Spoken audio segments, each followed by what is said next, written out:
Magandang gabi mga kababayan. Nandito po tayo ngayon sa ating tatalakayan. Mag-comment po tayo mga kababayan, ha. So may ko-comment tayo. Tapos kayo rin kung anong comment nyo.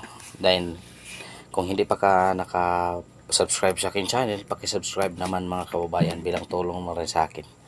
So maraming salamat sa mga tao na subscribe sa akin. Naabot na ko ng 33 subscriber. Magandang-ganda na mga kababayan. So, kung ikaw hindi pa nakapa-subscribe, pa-subscribe naman mga kababayan. So, by the way mga kababayan, ito ang tatalakayan natin.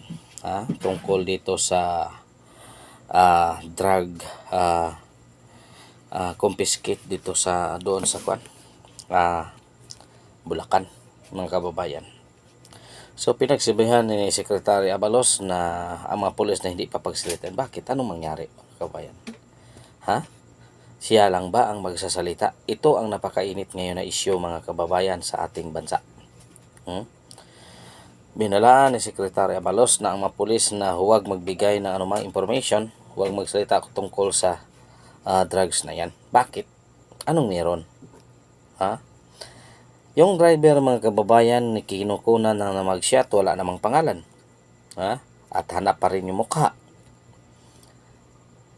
Tama ba yun? Mga kababayan.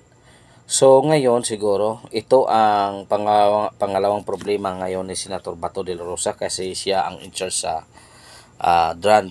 Dangerous Drug Board. Siya ang chairman.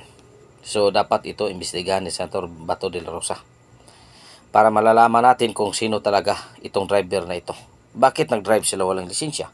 Isa sang ex-US Army. Ex-US Marines o Army. Basta yan ang pagkakalam ko.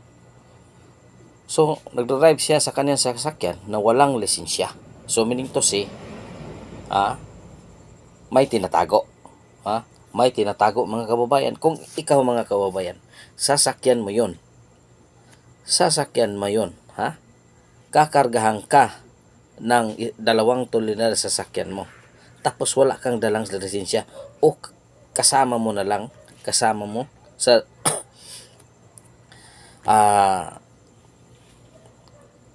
sa tabi mo para lang kung meron magkaroon ng problema, so meron kang alalay. Kung maplatan ka, meron kang assistant. Kasi mabigat yung karga mo kung hindi mo alam. So bakit nagdadrive ka na walang lisensya? So ibig sabihin pwede gamitin mo yung pangalan na kahit kanino. Kasi wala naman nakikilala sa'yo, identity sa'yo. Kung sino totoo talagang pangalan mo. Diba mga kabayan? So yun talaga ang aking comment mga kabayan. Kayo, anong comment ninyo tungkol dito? Sa iyo ang sasakyan.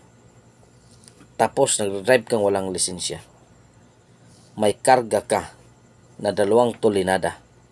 At hindi mo pa alam kung ano yon. 6,000 ang bayad sa'yo. Papayag ka? Ikaw ang magdadrive mismo? Bakit? Wala bang ibang driver dyan? Ikaw talaga ang magmaneho?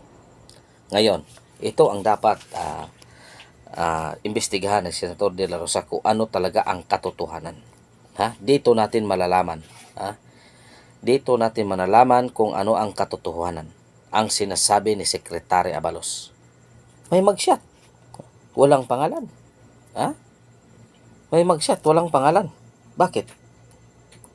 Uso na ba ngayon ang may mag-shot ka na walang pangalan? Kung sino talaga anong pagkatao mo? Bakit walang nakalagay? Mali ba? Ngayon binalaan ni Secretary Abalos nga huwag magsalita ang mga pulis tungkol dito. So, alam ni Secretary Abalos ang lahat. Siya ang may pakanan ito. Siya ang may pakanan ng lahat.